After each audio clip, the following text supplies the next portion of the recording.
백성들이 함께 하시기를 간절히 축원합니다. 2022년 5월 8일 부활절 네 번째 주일 어버이 주일 주일날 예배를 다 같이 드리시겠습니다. 기도하시겠습니다.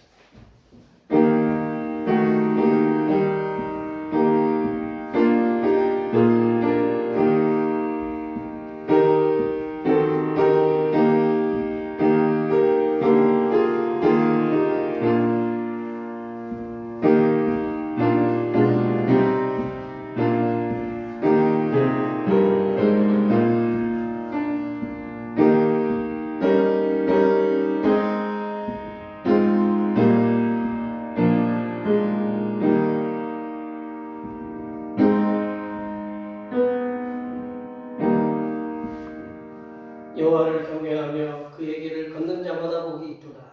내가 내 손이 수고한 대로 먹을 것이라. 내가 복되고 형통하리로다. 내 집 안방에 있는 내 아내는 결실한 포도나무 같으며 내 식탁에 둘러앉은 자식들은 어린 감람나무 같으리로다. 아멘.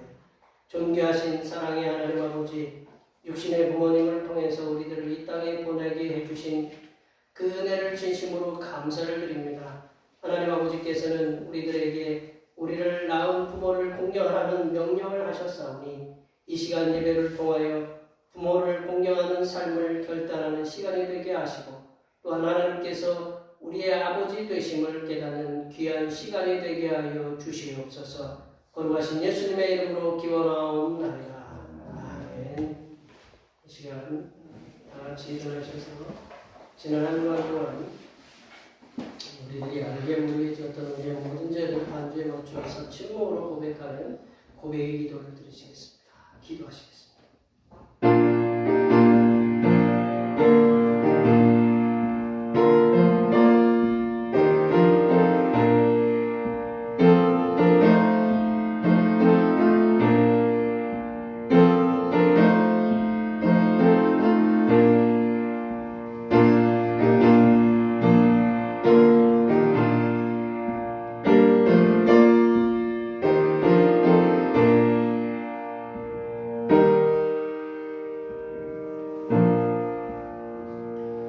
우리 하나님께서는 진심으로 죄를 고백하는 사람들에게 그 죄를 용서하기로 약속하셨습니다.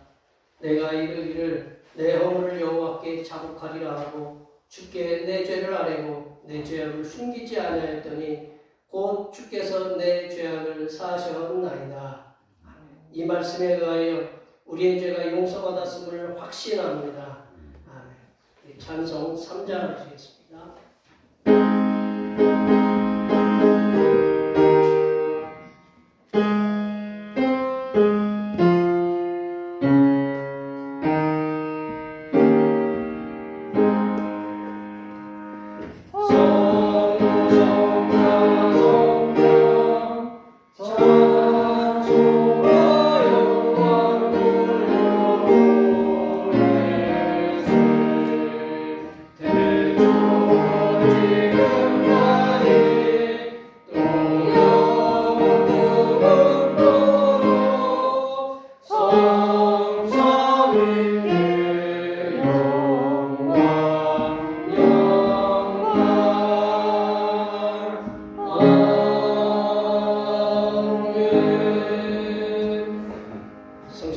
교동문 98번 어버이 주일입니다.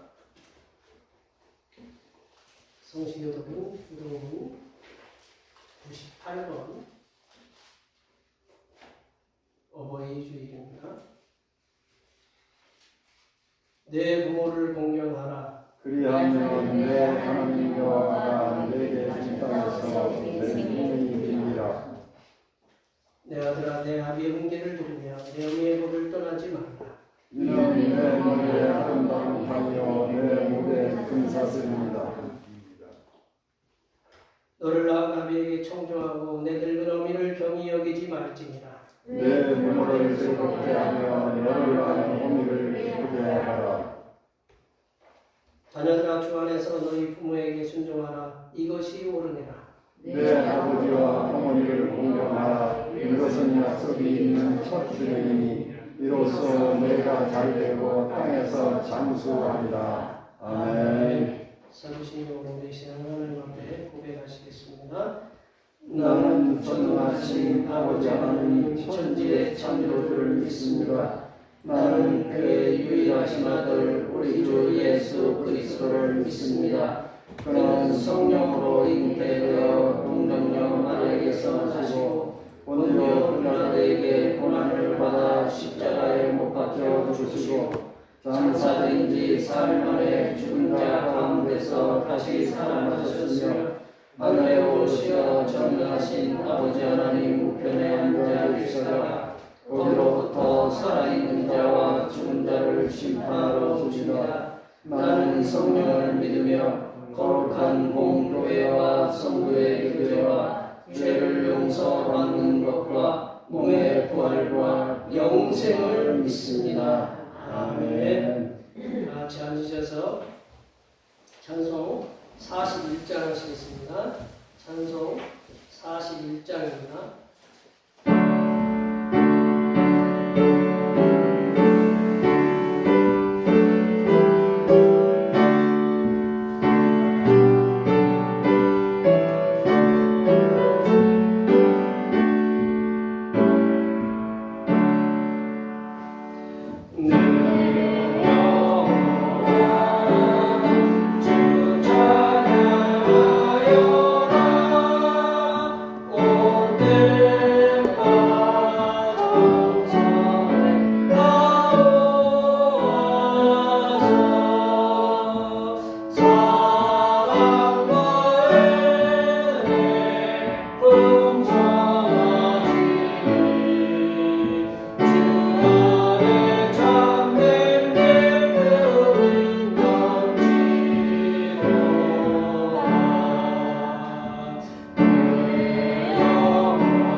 존귀하신 하나님 아버지, 자녀들에게 부모를 공경하라고 명령하셔서 부모님의 존귀함과 하나님 아버지의 풍성하신 사랑을 깨닫게 하시니 감사드립니다. 우리들이 이 땅에 존재하는 것이 하나님께서 우리들의 몸이 부모님의 몸을 통해서 온 것임을 아오니 우리들이 이 땅에 사는 동안 부모님의 은혜와 사랑을 더욱 깊이 깨닫게 하여 주시옵소서. 이 땅의 많은 사람들은 치열한 경쟁의 시대 속에 살아남기 위해서 자기와 자기 가족만을 생각하다가 정작 자신을 이 땅에 보내신 부모님 공경에 대한 마음을 온전히 실천하지 못하고 형식적으로만 섬기고 있습니다. 이 시대의 아픔의 한 단면이기도 하오니 하나님께서 명령하신 부모 공경을 통해서 자신들이 잘되고 장수한 복이 있음을 깨닫게 하여 주시옵소서. 하나님 아버지, 이 나라의 코로나19 거리두기가 풀렸고 실외에서는 마스크를 벗게 되었습니다. 이렇게 코로나19로부터 자유로워지는 이때에 지난 2년 4개월 동안 코로나19로 인하여 생계의 어려움을 겪었던 소상공인들과 비정규직들과 취준생들, 사회 취약층들이 다시금 일상의 삶을 되찾아 이전에 누렸던 기쁨과 즐거움이 다시금 회복되어 하나님께서 만드신 가정들마다 행복한 삶들을 살아갈 수 있도록 인도하여 주시옵소서. 하나님 아버지, 대평교회가 코로나19로 인하여 많은 성도들이 예배에 함께 동참하지 못했습니다. 이제는 다시금 이 예배의 자리에 나와 하나님께 예배할 수 있는 은혜들을 허락하여 주시옵소서. 주님께서 이 예배당의 빈자리들을 채워주시사 성도의 아름다운 교제가 일어날 수 있도록 도와주시옵소서. 하나님 아버지, 이 시간 거룩하신 하나님의 말씀을 듣겠습니다. 내려주시는 말씀을 통하여 우리 심령에 하나님의 은혜와 하나님의 지혜가 충만하게 채워지게 하여 주시옵소서. 우리의 구원을 위해 십자가를 지신 우리 주 그리스도 예수님의 이름으로 기도하오며 이제는 주님께서 가르쳐주신 기도로 기도하오니 하늘에 계신 우리 아버지, 아버지의 이름을 거룩하게 하시며 아버지의 나라가 오게 하시며 아버지의 뜻이 하늘에서와 같이 이 땅에서도 이루어지게 하소서.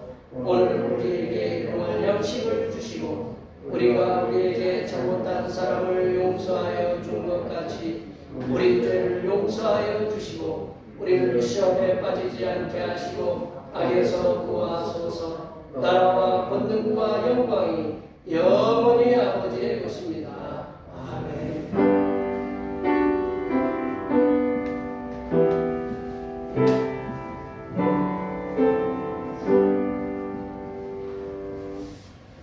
오늘 우리에게 주신 하나님의 말씀은 신약성경 골로새서 3장입니다. 골로새서 3장 20절에서 21절 말씀입니다. 신약성경 327쪽에 있습니다.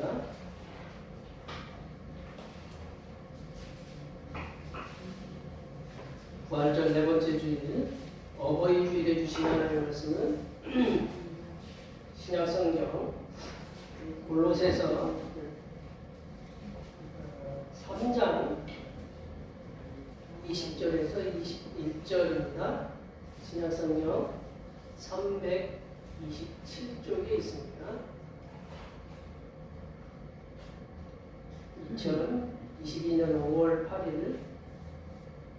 5월 두 번째 주일에 주신 말씀은 신약성경 골로새서 3장 20절에서 21절입니다.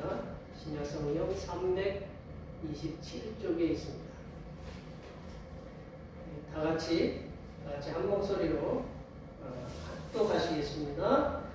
자녀들아, 모든 일에 부모에게 순종하라. 이는 주 안에서 기쁘게 하는 것이니라. 아비들아, 너희 자녀를 노엽게 하지 말지니 낙심할까 하노라. 아멘. 오늘은 부활절 네 번째 주일이고 어버이 주일입니다. 우리를 낳으시고 길러주신 부모님을 공경하라고 명령하신 우리 성삼일자 하나님께 항상 감사하시기 바랍니다. 북시찰 여전도의 그 원래가 11일 화요일 11시에 삼탄교회에서 있습니다. 이 야외예배에 함께 동참해 주셔서 이렇게 감사드리고 뜻하지 않게 가지 못하신 분들 다음 기회에 함께 가실 수 있도록 함께 해주시면 감사하겠습니다. 코로나19가 많이 방역이 많이 풀렸는데 그래도 조심하셔서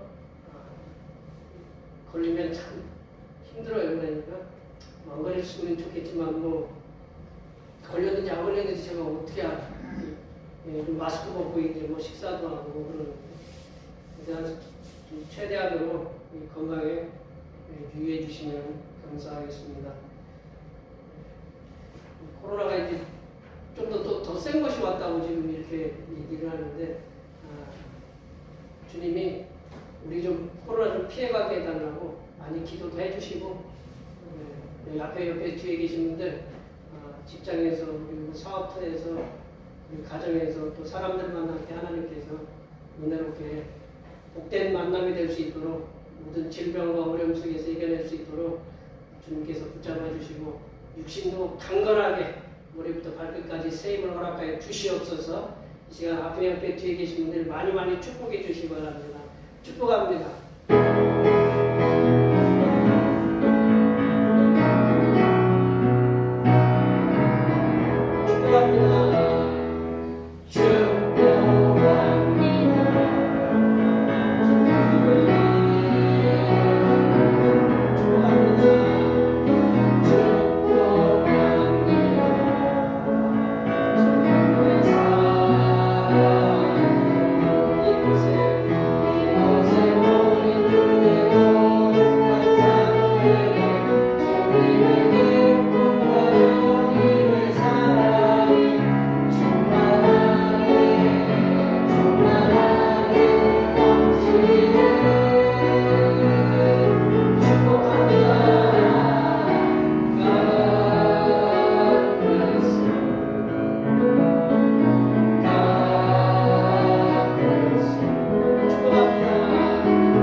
카네이션 다뤘는데 자식이 있으신 분들은 꼭 달고 가세요. 하셨죠? 안 다신 분들? 네? 그 숫자 맞춰서 이렇게 사온 거라 한 해 지나면 조금 의미가 퇴색되니까 아셨죠? 귀 있는 자는 들을지어다.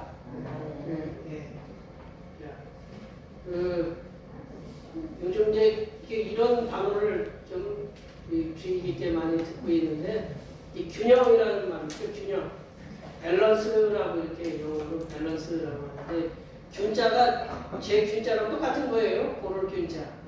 고를 균자 형자가 뭐냐면 저울이에요. 저울이 뭐 했어요? 이쪽에 그 무게 몇 킬로 올려놓고 5kg 올려놓고 이쪽에 5kg만큼 되어줘야 이게 똑같이 맞는 거죠? 만약에 적으면 어떻게 돼요? 기분 나쁘죠? 근데 더 이렇게 많이 주면 어떻게 해요? 기분 좋잖아요. 그죠? 하여튼 저울이 지금 좋으면 되는데 하여튼 저울은 균형을 맞추는 거거든요. 그게 균형이라는 거는 이렇게 양쪽이 똑같아야 된다는 거예요. 어느 한쪽으로 치우치지 않는 거. 이게 몸도 그래요. 몸. 이게 몸, 우리 몸 육신을 얘기하는 거예요. 우리 건강 얘기 말고 몸은 우리가 지금 뭐 양쪽이 다 똑같다고 하지만 발이 한쪽이 크고 한쪽이 좀 작대요. 그래도 어떻게 불편하지 않으시죠? 이게 발라면 나중에 가서 뭐 잴 수가 없지만 하여튼 틀리대. 하여튼 발이 양짝이 다. 근데 하여튼 균형이 맞춰서 이렇게 오시잖아요. 여기 계신 분들 다 균형이 맞춰서 오신 거예요. 안 그러세요? 어떤 분이 당뇨는 이제 어떤 분이 이제 어떤 분 아버지가 인터넷에 보니까 어떤 분 아버지가 당뇨로 인해서 새끼발가락을 자르시게 됐대요. 새끼발가락을. 당뇨는 썩어 들어가니까 자르잖아요. 그죠? 새끼발가락이 없으니까 이게 그 새끼발가락 때문에 균형을 잃어가지고 뭐 굳은 살 맥히고 뭐 이렇게 뭐 염증들이 일어나고 그래서 뭐 입원하고 퇴원하고 그런 게 그렇게 많대요. 여기 계신 분들은 하여튼 뭐 우리 몸에 있는 것들은 다 있으시잖아요. 그죠? 균형이 그래도 맞으신 거는 감사하신 거예요. 아멘? 그리고 이제 우리가 건강에도 있잖아요. 건강도 이제 균형이 맞아야 돼요. 뭐 우리 저기 그 선전 중에 센 rum이 있잖아요. 그 미국에서 넘어온 A부터 Z까지 영양소 무슨 하여튼 그 약 있잖아요. 그 영양소가 우리 몸에 골고루 있어야 그래 우리 몸이 이렇게 돌아가는 거예요. 그리고 보면 지역도 마찬가지예요. 지역도 지역도 뭐 균형 발전 이렇게 일을 한다잖아요. 저쪽 우리 호남 지역하고 영남 지역하고 충청하고 경기, 강원 어느 한쪽으로 많이 이렇게 돈 보내주면 좋아요, 안 좋아요? 좋아요, 안 좋아요? 안 좋죠? 예.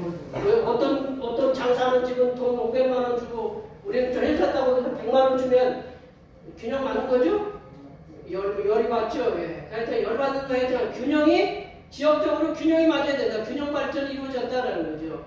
또 차, 예, 이제 마지막에 차에 있는데 여기 오신 분들 뭐 걸어오신 분도 제가 보니까 걸어오신 분은 한 분도 안 계시네. 그죠? 우리 집에 식구들 빼놓고 걸어오는데 한 분도 안 계시네. 그죠? 뭐 타고 왔어요? 차 타고 오셨어요. 뭐 여기 보니까 뭐 스타렉스도 타고 카니발도 타고 뭐 산타페도 타고 뭐 쉐보레도 타고 오시고 뭐 SM3도 타고 오시고 이렇게 다 타고 오셨잖아요. 그죠? 차 타고 올 때 차가 균형이 맞아서 왔을까요? 안 맞아서 왔을까요? 만약에 타이어 한쪽이 오른쪽이 바람이 온다 오면 참 즐겁게 오시겠죠? 한쪽이 바람이 빠지면 움직이기가 굉장히 거북스러워요. 타이어가 또 편마모가 되면 또 이게 운전이 제대로 하기가 힘들어요. 운전하시는 분들은. 그리고 뭐 브레이크를 밟았는데 브레이크가 한쪽으로 쏠린다. 그러면 브레이크 밟았는데 오른쪽으로 막 쏠리면 막 차 밖으로 막 저쪽으로 나가려고 하는 거예요. 그러니까 이게 차 스프링도 마찬가지고 차 스프링도 어디 한쪽 풀어주면 주저앉으면 운전하기 어려워요. 여기 계신 분들이 지금 여기 자리에 앉아 계신 거는 뭐냐면 균형이 몸이나 건강이나 이게 균형이 맞아서 차의 균형이 맞아서 이 자리에 오신 거예요. 아멘? 네. 근데 이제 이처럼 삶의 모든 분야에서 균형이 잡혀 있어야 우리 살아간다는 거예요. 균형이 안 잡히면 제대로 살아가기 어려워요. 귀에 뭐죠? 이게 귀 이명인가요? 뭐 귀에 뭐죠? 뭐가 이렇게 이성인가 보면 어지러워요, 안 어지러워요? 그럼 균형 잡기 힘들어, 쉬워요, 어려워요? 우리 몸에 조그마한 게 그 하나가 우리 몸을 갖다가 휘청휘청거려서 움직이지 못하는. 우리 몸 여기 계신 분들은 모든 것이 균형이 맞춰서 이 자리에 오신 줄 이렇게 믿습니다. 예, 그래 감사해야 돼요. 근데 전체적으로 감사해야 돼요. 그래서 그 가운데 우리가 이제 모든 삶에 부분에 있어서 균형이 잡혀 있어야 살아가야 되는데 그 중에서도 가장 균형이 잘 잡혀 있어야 되는 곳이 어디냐? 가정이다. 가정. 우리 하나님께서 지금 우리 국가나 우리 사회나 뭐 직장이나 우리 뭐 이렇게 장사하는 거나 이런 것들은 그 사람의 필요에 대해서 그리고 우리 뭐 이제 지금 뭐 우리 또 월드비전이나 우리가 돕고 있는 유니세프나 뭐 굿네이버스나 무슨 뭐 국경 없는 의사회나 이건 뭐냐면 이 모든 거는 사람들이 필요에 의해서 인위적으로 이렇게 만들어진 단체거든요. 근데 하나님께서 딱 인위적 하나님께서 기획하셔가지고 오늘 제목이 하나님께서 기획하신 가정이라는 뜻이잖아요. 하나님께서 기획하셔서 만든 것이 두 가지가 있는데 첫 번째는 가정이고 두 번째는 교회예요. 저희들은 다 두 가지 다 속해 있잖아요. 그죠? 근데 뭐부터 만드셨을까요? 교회부터 만드셨을까요? 가정부터 만드셨을까요?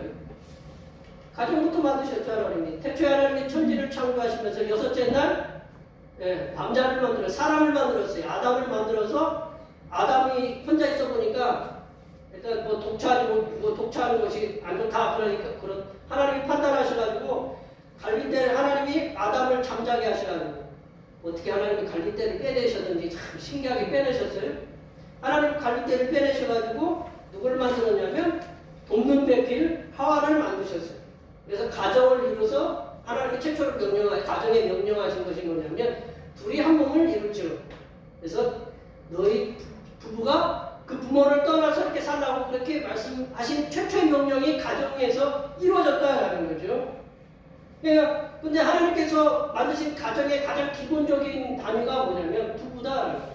부부다. 이 부부가 하나님께서는 부부를 통해서 뭐라고 얘기하시냐면 생육하고 번성해서 땅에 충만하라 이렇게 말씀하셨습니다. 하나님께서 창조하신 사람 아담과 하와를 통해서 계속해서 창세기 5장에 보면 낳으시고 낳고가 나오거든요. 아담이 셋을 낳고 셋은 누구를 낳고 낳고가 나오거든요. 창세기 10장에도 낳고 나와요. 낳는, 생육하고 번성하는 과정들이 있었어요. 그 과정 속에서 누가 있었느냐? 자녀들이 있었다는 거죠. 부모와 자녀가 이렇게 함께 공존하게 됐다는 거죠. 하나님께서 오늘 본문 말씀에 저자인 사도 바울을 통해서 가정 속에서 가장 기본적인 구성원인 부모 그리고 자녀와의 관계, 부모와 자녀, 여기도 다시 부모이죠, 부모 관계죠. 여기 보면 저희 가족뿐만 아니라 여기 부모 관계가 있어요, 없어요? 있어요? 예. 그 부모와 자녀 그 관계가 있거든요. 이 관계가 어떻게 형성이 돼야 되느냐? 이 균형 있는 관계 형성이 있어야 된다라는 거예요. 부모와 자녀는 균형 있는 관계 형성을 통해서 하나님께서 기획하시고 세우신 이 가정에 참된 본질을 세워나가시기를 원하신다는 거예요. 이 가정이 하나님께서 세우셨는데 하나님께서 기획하시고 세우신 이 가정이 균형 있는 가정이 될 수 있도록 이 부모와 그리고 자녀 이 어떻게 균형에 잡힌 삶을 이 가정 속에서 살아갈 수 있는가? 오늘 본문 말씀을 통해서 사도 바울이 부모된 우리들과 저도 자녀였지만 부모된 우리들과 우리 자녀된 그 자녀분들과 함께 들으라고 오늘 본문 말씀을 우리들에게 주셨다는 거죠. 그래서 사도 바울을 통해서 오늘 주신 말씀 속에서 부모와 자녀 간의 균형 있는 관계를 통해서 세상에 선한 영향력을 끼치려면 어떻게 균형 잡힌 그 가정이 되어야 되느냐? 첫 번째로 보시면 자녀들은 모든 일에 육신의 부모에게 순종하는 삶을 살아야 된다. 자녀들은 모든 일에 육신의 부모에게 순종하는 삶을 살아야 한다라는 거죠. 우리 20절 말씀입니다. 20절 말씀을 다 같이 한번 읽어보겠습니다. 자녀들아 모든 일에 부모에게 순종하라. 이는 주 안에서 기쁘게 하는 것입니다. 자녀들아 모든 일에 부모에게 순종하라. 이는 주 안에서 기쁘게 한다는 게 주님을 기쁘게 하신다라는 거거든요. 사도 바울은 고로새서 3장 18절하고 4장 1절 이게 에베소서에도 나오거든요. 그래서 에베소서하고 이 고로새서는 쌍둥이 서신이라고 이렇게 얘기하거든요. 근데 에베소하고 고로새가 이렇게 지역적으로 좀 떨어져 있지만 그 에베소와 고로새는 쌍둥이 서신이라고 우리가 흔히들 얘기하면서 그 그리스도인. 근데 이제 고로새서 3장 18절과 4장 1절에서 나오는 관계들이 있거든요. 이 관계들은 부부, 부모, 그리고 이제 그 종과 주인의 그 관계들이 나오는데 이게 교회 속에 존재한 게 아니고 어디 속에서 존재하고 있었냐면 그 로마 사회 속에서 존재하고 있었어요. 그래서 로마 사회 속에서 먼저 그 관계들을 갖다가 이렇게 그 규정을 하고 있었어요. 근데 그거를 누가 이렇게 교회 안으로 끌어들였냐면 이 사도 바울이 교회 그 관계의 어떤 규정들을 교회 속으로 이 사도 바울이 끌어들여서 이제 부부는 교회 속에서 어떻게 해야 되는지, 부모와 자녀는 어떤 관계를 가져야 되는지, 주인과 종의 관계는 어떻게 관계를 가져야 되는지를 그 로마 사회 속에 있는 것을 갖고 와서 교회 속에 잘 접목시킨 말씀이 오늘 본문 말씀이다라는 거죠. 그러니까 그 세상에 있는 것들이 다 나쁘다 그런 게 아니고 이 사도 바울도 필요한 거는 세상 거를 차용했다는 빌려서 썼다라는 거죠. 근데 이제 그 문제는 뭐냐면 이것을 세상 걸 그냥 갖고 온 게 아니고 이 갖고 오면서 교회 그리스도인 가정들이 어떻게 하면 이 부모와 자녀의 관계 그리고 이게 주인과 종의 관계를 어떻게 하면 주님 안에서 아름답게 균형 있게 이렇게 살아갈 수 있는가 그거를 이 오늘 말씀으로 이렇게 끌어들였다라는 거죠. 오늘 본문은 부모와 자녀와의 관계를 말씀하고 있다. 오늘 부모와 자녀의 관계를 말씀하고 있는데 사도 바울은 먼저 누구에게 얘기하고 있냐면 자녀된 이들에게 먼저 얘기하고 있다는 거죠. 자녀된 이들이 모든 일에 어떻게 하라고 얘기하고 있어요? 모든 일에 부모에게 어떻게 하라고요? 순종하라라는 거죠. 순종하라. 자녀들이 모든 일에 부모에게 순종하는 이유는 주 안에서 기쁘게 하는 것이라. 주님을 기쁘게 하신 일이기 때문에 순종하라고 이렇게 말씀하고 있다는 거죠. 이 구약성경에 보면요. 지금보다 이 신약성경보다 더 엄격했습니다. 구약성경에 보면 자녀들이 부모를 대하는 태도에 대해서 분명히 얘기하고 있는데 제5계명 우리 출애굽기 20장 12절인가에 보면 오늘 본문 우리 교동문에서 읽었듯이 내 부모를 공경하라. 이는 땅에서 잘되고 장수한다 그런 말씀 있잖아요. 내 부모를 공경하라는 말씀이잖아요. 신명기 5장에서도 그 말씀이 또 기록되어 있습니다. 근데 레위기 19장 3절에 보면 내 부모에게 순종하라고 이렇게 말씀하고 있고, 신명기 21장에 보면요, 참 무서운 말씀 나와요. 부모에게 순종하지 않는 자는 부모를 거역하고 대드는 그런, 죄송합니다, 좀 거친 말 쓸게요. 싸가지 없는 놈들은, 술 처먹고 이렇게 대드는 놈들은 어떻게 해야 되느냐? 죽이라고 그랬어요. 뭐 제 얘기가 아니고, 만약에 우리 참 신약 성경, 아니 신명기의 말씀대로 저기 하면 우리 죽을 사람들, 자식들 죽을 사람들 참 많아요. 그러나 지금 그렇게 하고 있어요? 그렇게 하고 있다가는 우리 지금 어떻게 해요? 고발당하잖아요, 그죠? 이 지금 자녀의 본물을 저버리고 부모를 공경하지 않고 부모에게 대들고 부모를 거칠게 대하는 그 자녀들은 사형에 처한다고 했습니다. 신약에서도 마찬가지로 구약의 이러한 전통을 이어받아서 자녀들에게 부모를 공경하라고 이렇게 명하고 있다. 사도 바울은 그 당시에 사는 자녀들, 사도 바울이 이 편지를 골로새에 있는 교인들에게 쓸 때 그 당시에 있는 자녀들에게 모든 일에 부모에게 순종하라고 얘기했다. 모든 일에 부모에게 순종하라. 순종하라는 말이 뭘까요? 순종하는 말 한번 찾아볼까요? 순종하라는 말씀의 의미는 뭐냐면 밑에서 듣다, 밑에서 듣다.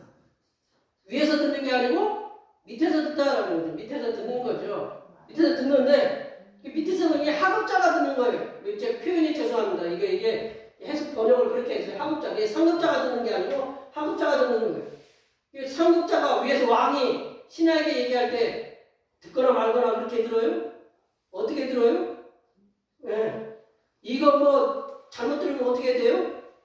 우리 북한의 우리 위원장이 말씀하시는데 밑에서 뭐 어떻게 하고 있어요? 다 받아주고 있잖아요. 그런 태도로 들으라는 얘기죠.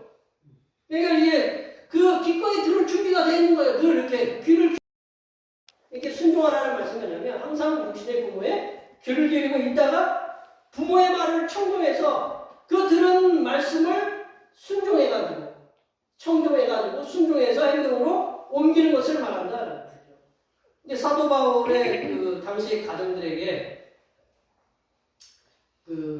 보면 저기는 보면 understand이라는 말이 나오죠. 거기 영어로는 밑에서 서다라는 뜻이거든요. understand이라는 거는 그게 이해하기 위해서는 위에 고압적인 자세가 아니고 밑에서 이렇게 서서 밑에서 들어야 이제 그게 올바로 이렇게 들린다라는 표현이기도 하는데, 이게 사도 바울 당시의 가정에서 자녀들이 육신의 부모에게 순종해야 되는 모든 일이 뭐가 있을까요?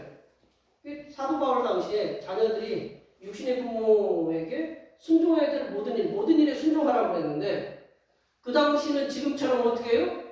복잡한 사회가 아니었다. 농경사회고, 군인, 농사하는 군인이고, 장사하는 일, 그 외에는 큰일이 있는 게 아니죠. 그 당시에 지금, 우리 얼마 전까지만 해도 그렇지만, 그 당시에는 아버지가 주도적으로 이끌어가는 가부장적 사회였다. 아버지 말에는 절대 순종해야 되는 거죠.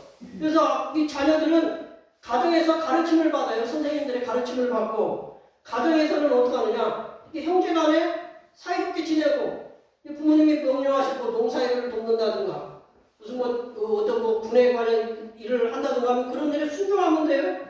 그런 일이 전부였다라는 거죠. 이게 사도 바울이 주님을 믿는 자녀들에게 모든 일에 부모에게 순종하라는 그 말씀은, 자녀들은 부모님이 하시는 말씀이 이제 잘 들으셔야 돼요. 부모님 하시는 말씀이 주님의 말씀을 거스르지 않는 것이라면, 여기 뭐냐면 이게 교회 아니잖아요, 그죠? 교회 아니니까. 이게 부모님들이 하시는 말씀들이 주님의 말씀을 거스르지 않는 말씀이라면, 자녀들은 그 부모의 말씀을 경청해서 반대하거나 거스림 없이 기꺼이 행동에 옮기는 것을 말한다라고 오늘 본문 말씀을 그렇게 읽어야 된다는 거죠. 이렇게 자녀된 이들이 부모의 말씀에 경청하여 순종하는 것이 주님을 기쁘시게 하는 것이다라고 사도 바울은 골로새 교인들에게 말씀하고 있다라는 거죠. 지금 이 시대에 이제 우리는 어떨까요? 지금 이 시대에 우리 믿는 자녀들이잖아요. 믿는 자녀들. 그리고 믿는 부모님들, 이제 대부분 여기는 다 믿는 부모님들이니까 주님을 믿는 자녀들은 부모님의 말씀에 귀를 기울여서 그 말씀이 주님의 말씀을 거스르지 아니하면 듣고 행동으로 옮기는 태도가 필요하다라는 거죠. 이제 부모님이 걸어온 모든 삶들이 반드시 옳거나 완벽한 삶이 아니거든요. 저도 그렇지만 여기 계신 분도 걸어오시면서 모든 것이 옳고 모든 것이 완벽해서 부모님 표현이 그렇죠. 부모님 노릇하세요? 그거 아니잖아요. 부모님이 걸어온 길이 모든 것이 옳고 모든 것이 완벽하지는 않은 것이지만 단서가 있어요. 주님 안에서 믿음으로 그 믿음의 시선으로 우리가 이제 붙잡아야 된다는 거죠. 부모님이 걸어온 삶의 경험들을 지혜로 들어야 된다는 거죠. 예.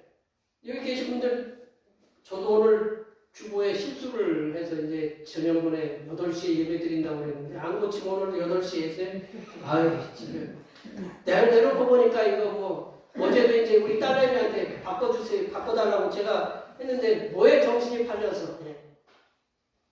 이게 모든 것이 완벽하진 않거든요. 잘하는 게 아니거든요. 뭐 카네이션을 오른쪽으로 달든 왼쪽으로 달든 그게 우리 삶에 우리가 완벽해서 우리 한 행동들이 부모님들이 한 행동들이 모두가 올바르고 존경받을 만한 일이 아니라 그 삶에 내가 이렇게 걸어와 보니까 이거는 이렇게 하면 안 되겠더라. 그게 뭐예요? 지혜잖아요. 먼저 걸어오니까 내가 이 길 가보니까 이 길을 가니까 이 길은 이러한 잘못된 점들이 있으니까 너 걷지 마라. 그것도 이렇게 삶의 교훈이겠어요, 아니겠어요? 그거잖아요. 그런 것들을 들어야 된다는 거예요. 그걸 삶의 경험들을 지혜로 듣고 기꺼이 경청해서 삶에 실천하는 것이 주님을 기쁘게 하는 것임을 깨달아야 된다는 거죠. 그래서 믿음의 자녀들은 먼저 인생을 경험한 선생님으로서의 부모님들, 여기 군에 갔다 오신 분들이 있는데, 군은 먼저 간 사람이 선임이에요. 그죠? 그래요, 안 그래요? 나이가 늦으면 후임이에요. 아무리 이렇게 해도, 나이가 어려도 병장 달고 있으면 깍듯이 돼야 되고, 왜냐하면 어떤 분이 얘기하는 게 워커 매는 것도, 우리 신발 있잖아요, 신발? 신발 매는 것도 이병이 매는 거하고 이게 병장이 매는 거하고는 또 틀리거든요. 먼저 오기 때문에 존경하는 거거든요. 따르거든요. 마찬가지로 우리가 선생이라는 건 뭐냐면 먼저 났다라는 거잖아요. 선생이라는 건 먼저 그 길을 갔다라는 거거든요. 인생의 선배잖아요. 우리 부모님들이 먼저 그 길을 걸어와서 이렇게 해보니까 이거는 저도 애들을 셋 낳아서 이렇게 키워보는데 좀 키워봤어야죠. 키워보니까 잘하는 것도 있고 못한 것도 있잖아요. 그죠? 그래야 그래요? 이게 첫째, 둘째를 낳아보니까 맨날 응급실에 첫째는 응급실에 들고 막 뜨는데 셋째 정도 나니까 이거는 안 가도 되겠다. 그런 경험에 의해서 우리가 그래야 그래요? 네, 그렇거든요. 그게 지혜거든요. 우리 부모님들이 먼저 잘된 길도 걸었지만 그렇지 못한 길도 이렇게 걸어왔는데 그게 다 지혜로 쌓여있는 거거든요. 그러면 이 잘된 거는 잘 받아들이고 그렇지 않은 것은 귀담아서 이렇게 가지 말아야 되겠다라는 그 선생으로서의 말을 해주면 그걸 기울여서 듣고 실천하는 믿음의 태도가 있어야 됨을 오늘 본문에서 그렇게 모든 일에 순종하라는 말씀이 거기에 그렇게 기록되어 있다는 거죠. 먼저는 이제 자녀된 이들에게 이 사도 바울이 얘기했고, 두 번째는 누구한테 얘기했냐면 부모님들에게 오늘 두 번째를 얘기했는데, 두 번째로는 뭐냐면 균형 잡힌 가정을 이루기 위해서는 부모는 자녀를 노엽게 하지 말아서 낙심하지 않게 하는 것이다. 부모는 자녀를 노엽게 하지 말아서 낙심하지 않게 하는 것이다. 라는 거죠. 잘 읽으세요. 저기 읽어야 됩니다. 우리 부모님 된 자들은 저거를 잘 읽고 이제 기억하셔야 돼요. 21절 말씀입니다. 제가 한 말씀이 아니고 사도 바울이 골로새 교인들에게 하신 말씀입니다. 사도 바울 21절 말씀 읽겠습니다. 아비들아 너희 자녀를 노엽게 하지 말지니 낙심할까 하느라. 아비들아 했더니 여기 엄마들은 그렇지 엄마들은 제외야. 그렇게 읽으면 안 돼요. 여기서는 뭐예요? 너희 부모들아라고 이렇게 말씀한 거예요. 아비들아라고 하니까 이게 남자들이 잘못이 무슨 여자가 잘못 그렇게 읽으면 안 된다 아셨죠? 아비들아라는 건 부모들아라는 거죠. 너희 자녀를 노엽게 하지 말지. 제가 우리 아버지가 애를 낳아요? 엄마가 애를 낳잖아요. 뭐, 하여튼, 엄마, 아빠가 이게 애를 낳는 거지만, 같은 이렇게 공동 작업을 통해서 애가 생산된 거잖아요. 이게 자녀를 노엽게 하지 말라는 거죠. 왜냐하면, 낙심이라는 건 마음이 떨어진다라는 거죠. 저는 이 말씀 여러 번 읽으면서, 이 말씀이 이렇게 서로 뒤바뀐 게 아닌 말씀인가 하는 생각이 들었어요.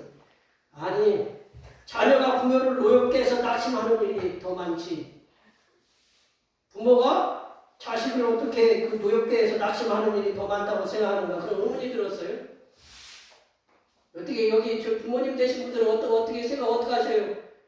예, 뭐 이렇게 표현하면 조금 집에 돌아가셔서 조금 일들이 있으실까봐 그러신 거예요? 네, 어떤 게 더 많아요? 그러니까 여기 자녀된 분들은 이 말이 맞다라고 이렇게 공감을 할 거예요. 부모된 입장에서는 어떻게 이게 이 말이 맞는가 하지만 자녀된 입장에서는 자녀분들은 이게 공감이 확 이렇게 올 수 있다라는 거죠. 사도 바울이 이 말씀을 골로새 교회에 전했을 때 아비들아 자녀들을 노엽게 하지 마라.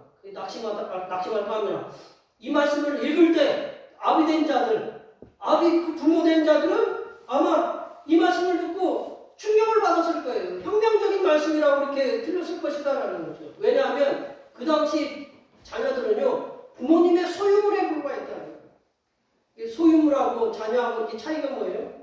버릴 수도 있잖아요. 소유물은 부모의 소유물에 불과했고 자녀들은요 수에 들지도 않았어요. 우리 예수님이 오병이어를 행했을 때 거기 누구만 들어가요? 우리 권사님들 여기 뭐 우리 애들 저기 하면 굉장히 섭섭하잖아요. 근데 남자만 5,000명이라고 그랬어 있잖아요.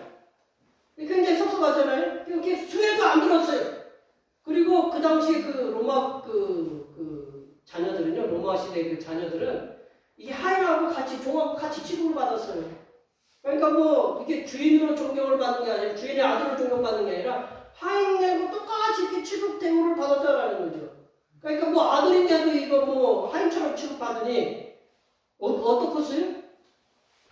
이렇게 하찮은 대우를 받고 살아가는 자녀들에게 부모가 경로하게 만들어서 낙심하게 하는 일이 없게 하라고 사도 바울은 골로새 교인들에게 말씀하고 있다는 거예요. 제가 앞서서 말씀드렸듯이 지금도 이 말씀이 선뜻 이해가 잘 안 가는 어려운 말씀인데 지금부터 2000년 전에 골로새 교회 교인들이 그 편지를 받아보고 아니 자녀들을 갖다가 노엽게 하지 말고 그거 낙심하지 말게 하라는 이 말씀이 뭔가라는 그 말씀을 쉽게 받아들일 수 있었느냐라는 거죠.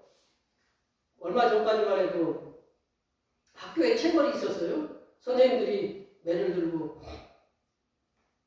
때리고 뭐 잘못하면 때리고 저도 이렇게 뭐 중학교 때 이렇게 뭐 자루도 맞아보고 손등도 맞아보고 이렇게 그랬잖아요. 맞아서 집에서도 이렇게 체벌이 있었잖아요. 집에서도 체벌이 있었고 그러면 그 당시 로마 사회에는 더 많은 체벌이 존재했을 거다. 지금부터 오래전인데요. 더 많은 체벌이 존재했을 텐데 그래서 잘못을 따져서 잘된 거는 뭐 상 주고 칭찬하고 상 주고 그리고 잘못한 것은 꾸짖고 체벌을 통해서 바르게 고치는 것이 뭐 동서복음 동양서양이나 어느 나라나 막론하고 옛날이나 지금이나 이게 통용되는 가정교육 아닐까요? 그런데 사도 바울은 부모들에게 자녀를 노엽게 하지 말라고 그렇게 노엽게 해서 자녀들이 낙심하게 될 수도 있음을 이렇게 경고성 메시지로 우리에게 선포하고 있다는 거죠. 아마도 이 말씀 배경에는 이제 그 당시 부모님들이 어떻게 태도를 가졌는가, 자녀들에게 어떤 태도를 가졌는가 보면 알 수 있는데, 특별히 아버지들은 자녀들을 자신의 소유물로 취급해서 자녀들을 훈육함에 있어서 자녀들이 이제 우리가 뭐 오늘도 말씀대로 교동문에 보면 훈육하라고 나왔는데 훈육함에 있어서 독재가 뭐예요? 쉽게 얘기하면 독재적인 강수를 썼다. 강력한 방법을 썼다라는 거죠. 독재적인 강력한 방법을 써서 자녀를 훈육했기 때문이라고 이렇게 보거든요. 자녀를 훈육함에 있어서 뭐 다정한 말로, 사랑스러운 말로, 뭐 이렇게 좀 엄한 말로 이렇게 하면 되는데 여기는 그런 거 아니에요. 쉽게 얘기하면 잘못했냐? 그럼 칼을 뽑아가지고 너 쉽게 얘기하면 죽인다 뭐 그렇게 표현하면 그 자녀들이 겁나갔어요, 안 겁나갔어요? 네, 별로 그 입장을 안 내봐서 모르시는군요. 이렇게 칼 뽑아가지고 앞에 대놓고 이렇게 자녀들이 그런 독재적인 강수를 쓰니까 이게 그 아버지가 아버지 맞냐 이렇게 나를 낳은 부모가 맞냐 뭐 그런 식으로 이렇게 낙심하게 될 수도 있다라는 거죠. 그래서 왜 자녀들을 독재적인 강수를 써서 그렇게 훈육하면 안 되냐면 이 사도 바울이 얘기하는 건 낙심할까 하는데 성장하는 자녀들의 기가 꺾인다는 거죠. 기가 꺾일 수 있다. 이렇게 자녀들이 낙심할 수 있는 것은 누구의 입장에서만 교육하려고 하냐면 부모의 입장에서만 훈육하려고 하지 자녀들의 입장에 서서 생각하고 훈육하지 않는 것이기 때문에 이런 것들이 일어날 수 있다는 거죠. 뭐 저도 한꺼번에 큰 것도 아니고 저도 자녀된 입장에서 있어왔고 지금 이제 부모 입장이거든요. 이 부모된 저희에게는 하나님께서 주신 자녀를 이제 저희 가정이 이제 믿음의 가정이잖아요. 그러면 어떻게 하나님께 주신 자녀니까 어떻게 양육을 시키려고 하겠어요? 믿음으로 양육을 시키려고 하는 그런 사명을 부여받았다고 그렇게 믿고 있어요. 그리고 또 이제 육신의 부모로서 어떻게 키우려고 하냐면 자녀를 건강하고 바르게 양육시킬 그런 의무가 있다. 그리고 의지가 있어요. 그렇게 안 키우셨어요? 다 그렇게 키우셨잖아요. 부모들은 이러한 사명과 하나님께로부터 받은 사명과 그리고 자녀를 갖다 바르게 양육시켜야 되는 그런 의무와 또한 의지가 충만해 있어요. 그래서 부모들은 자칫 자신들이 만들어 놓은 양육의 틀 안으로 자녀들을 집어넣으려는 그런 고집이 발동하게 된다는 거죠. 뭐 저도 보면 그렇더라고요. 이게 그런 틀이 있잖아요. 자녀들에게 집에 들어오는 시간은 몇 시, 뭐는 이렇게 만들어 놓잖아요. 가정에. 그래서 그 틀 안으로 이렇게 집어넣으려고 하는 그런 것이 발동하게 돼요. 이 믿음의 부모들은 자녀들이 주님 안에서 잘되고 형통한 삶을 살기는 마음으로 그렇게 한다는 거예요. 이게 부모들은 자녀들이 잘되는 길을 그렇게 키웠어요? 안 키우셨어요? 자녀들이 못되기를 바라는 마음으로 키우셔요? 아니, 자녀들 잘되기를 마음으로 키우시죠. 그런데 그것은 부모의 마음이고 입장이다라는 거예요. 부모가 돼봤어야지. 부모에게 낳고 기르다 보니까 뭐 이렇게 부모의 입장이에요. 그래서 자녀들을 그렇게 키우고 싶은 의무와 의지와 사명을 갖고 있는 게 그런 부모의 그 입장인데 부모가 믿음이라는 명목하에 정해놓은 틀 안으로 자녀를 양육하다 보면 그 틀 안으로 계속 집어넣어요. 그 집어넣다 보면 자녀들이 순종하는 때도 있어요. 자녀들이 순종하는 때도 있지만 자녀들의 반발을 살 때도 있다는 것이다. 우리 권사님들 여기 계신 분들 크시면서 부모님들에게 한 번도 이렇게 안내 들으시고 그냥 순종하시면서 오셨죠? 네, 뭐 하여튼 눈으로만 하세요. 뭐 고개로 하시면 표현이 나니까. 자녀들은 왜 그렇게 하는지 우리 자녀들이 때로는 그렇잖아요. 뭐 이렇게 하라라고 하면 왜 그렇게 해야 되는데요? 라고 그렇게 말을 합니다. 이것은 자녀된 분들은 우리들도 이 땅에 있다라는 거죠. 그리고 우리들도 생각이 있다라는 거죠. 왜 부모님 말씀만 자꾸 강요하세요라는 그런 말씀이죠. 이 말은 자녀들이 아버지 어머니 세대의 것을 지금 우리에게 적용하여 강요하지 말라고 하는 그런 표현이기도 하잖아요. 또 이 말을 또 다른 표현으로 하면 우리는 아버지 어머니 하는 말씀에 낙심했다라는 표현이기도 또 다른 표현이기도 하다라는 거죠. 영원한 숙제입니다. 영원한 부모와 자녀의 관계 영원한 숙제인데 이제 부모들이 자녀들을 경록하게 하여 낙심하게 하는 방법 가운데 하나는 그 자녀들의 입장에 서보는 거예요. 자녀들이 낙심하지 않게 하려면 부모의 입장에 서보는 거예요. 아까도 제가 말씀드렸지만 이해하다라는 말을 영어로 보면 언더스탠드라고 그러냐 아래에 서보는 거잖아요. 아래에 서보는 거. 부모들은 항상 위에서 서가지고 명령적으로 얘기하는데 이 아래에 서보는 거죠. 부모들이 자녀의 말에 귀를 기울여 듣고 자녀들과 소통해서 자녀들과 제일 많이 해야 되는 게 소통이거든요. 소통. 자녀들과의 적절한 합의점을 찾아 나갈 때 그게 중요하거든요. 예전에 그냥 명령으로만 했는데 부모와 자녀 간에 적절한 합의점을 찾아 나갈 때 저한테도 저희 부모의 저와 집사람에게도 하는 얘기이기도 하고요. 합의점을 찾아 나갈 때 화가 나서 경로하게 돼서 낙심하게 하는 일이 적어지게 될 것이라고 이렇게 믿습니다. 말씀을 정리해 보면요. 하나님께서 최초로 기획하시고 세우신 가정은 부모와 자녀와의 뗄래야 뗄 수 없는 관계들이 성립한다는 거예요. 자녀된 분들은 주님 안에서 부모님의 말씀에 경청해서 그 하신 말씀에 순종하는 삶을 사시도록 노력하셔야 된다는 거죠. 그리고 부모된 분들은 주님 안에서 자녀들과의 계속적인 대화를 통해서 자녀들을 이해하려고 노력하여 자녀들이 화가 나서 낙심하는 일이 없도록 해야 한다는 거죠. 그래야 가정은 어느 한쪽으로 치우쳐진 것이 아니라 치우쳐진 공간이 아니라 균형 잡힌 사랑이 넘치고 은혜가 넘치고 기쁨이 넘치고 즐거움이 가득한 그런 균형 잡힌 가정에 대해서 하나님께서 원하셨던 그 가정의 모습들로 이렇게 되찾아갈 수 있게 된다는 거죠. 여기에 모여 함께 예배하시는 모든 주님의 백성된 여러분, 자녀된 분들은 부모님 말씀에 청종하는 삶을 사시고 부모님 된 분들은 자녀들의 마음을 이해하도록 힘쓰셔서 균형 잡힌 가정이 되어 주님께서 주신 가정이 복되고 그리고 즐거움이 넘치는 믿음의 가정들로 세워가시는 하나님의 귀한 백성들이 되시기를 간절히 축원합니다. 기도하시겠습니다.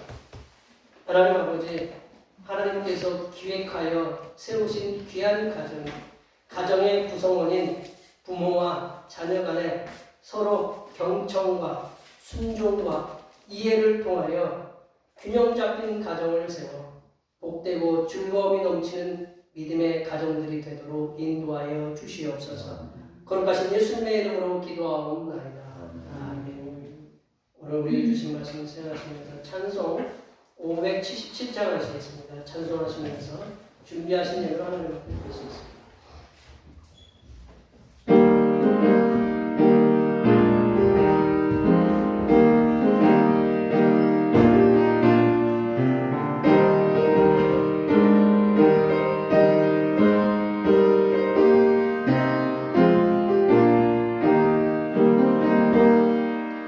나으시고 일러주신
마음과 믿음으로 전능하신 하나님 아버지에게 몸과 예물을 드리게 하시는 은혜를 감사드립니다. 성삼일체 하나님께서 말씀에 약속하신 대로 놀라운 은혜를 허락하여 주시옵소서. 하나님 아버지, 믿음이 연약한 저희들을 강권적으로 붙잡아 주시사 세상에서 하나님께서 맡겨주신 직장에서 일과 사업을 잘 감당할 수 있도록 힘과 건강을 주심에 감사드립니다. 하나님께 주신 건강과 힘을 통하여 맡겨진 자리에서 열심히 일을 하여 얻은 소득의 열의 하나를 드립니다. 주님께 즐겁게 드렸사오니 직장과 사업터와 가정과 자녀들에게 복되고 감사한 일들이 넘쳐나게 하시고 사람이 감당할 수 없는 은혜로 채워주시사 하나님을 알지 못하는 이들에게도 선한 영향력을 끼치며 사는 하나님의 존귀한 자녀들로 세워 주시옵소서. 범사에 감사하는 마음으로 감사의 예물을 드립니다. 어렵고 힘든 일이 있었음에도 선한 길로 인도해 주신 사랑과 은혜에 감사하여 감사의 예물을 드립니다. 주님께서 부어주시는 그 크신 은혜에 감사하여 감사의 예물을 드립니다. 이렇게 여러가지 모양으로 드린 감사의 예물을 기쁘게 받으시사 바친 손길들의 삶에 하나님의 인도하심의 역사가 날마다 충만하게 하시고 감사가 또 다른 감사로 이어지는 은혜의 시간들로 충만하게 인도하여 주시옵소서. 하나님 아버지, 오늘도 한결같은 마음으로 주님 앞에 주의 영광을 드립니다. 이 한 주간도 주님께서 선하게 베풀어 주시는 사랑하심과 은총의 역사 가운데 복된 길로 인도하여 주시옵소서. 이 땅의 영혼의 구원을 위해서 성교금을 드립니다. 대평교회의 영혼을 구원으로 인도하는 역사가 이 지역을 넘어 세계로 확장되는 은혜가 있게 하시고 바친 손길들의 삶이 더 풍성하게 선교하는 은혜가 임하도록 물질의 복들을 충만하게 부어 주시옵소서.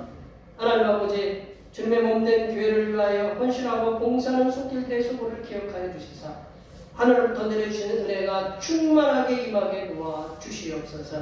차량 봉사와 헌금위원과 재정위원과 안내위원과 교회 청소로 그 외에 보이지 않는 곳에서 남모르게 주님을 위하여 수고하는 여러 손길들 위해 하나님께서 보여주시는 새로운 비전들을 보게 하시고 이 땅에서 바라고 소원하는 모든 기도의 제목들이 다 응답받는 역사가 일어나게 하여 주시옵소서. 거룩하신 예수님의 이름으로 기도하옵나이다.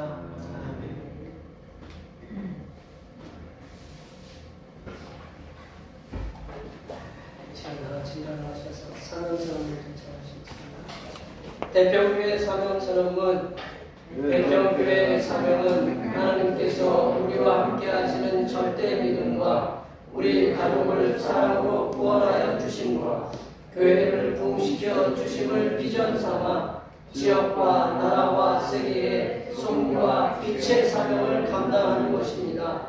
믿음으로 하나님을 기쁘시게. 아멘. 선한 행실 부제 전하시겠습니다. 복음의 선한 행실로 세상에게 칭송받는 교회여라. 결단의 찬송 파송의 노래 하시겠습니다.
이제는 부모 공경의 복원을 보여주신 우리 주님 예수 그리스도의 자녀들에게 부모 공경하라고 명령하신 하나님 아버지의 무한하신 사랑하심, 부모 공경의 방법들을 알게 하시고 깨달음을 주시고 고해사 성령 하나님의 교통하심과 교제하심과 위로 충만하게 하시며 부모 공경하는 삶을 통하여 이 땅에서의 평안의 복과 잠수의 복을 함께 누리며 살아가기를 소망하는 여기 모인 모든 주님의 백성들을 위해 그들의 가정과 건강과 직장과 사업 기회와 올해 모든 농사와 모든 계획들을 위해와 흩어져 있는 모든 자녀, 손들 위해와 이 자리에 함께하지 못한 모든 태평기의 권속들 머리머리 위해와 이 나라에 있는 모든 부모들이 자녀들의 부모 공경을 통하여 복된 삶을 살 수 있도록 하나님께서 길을 인도하여 주십니다.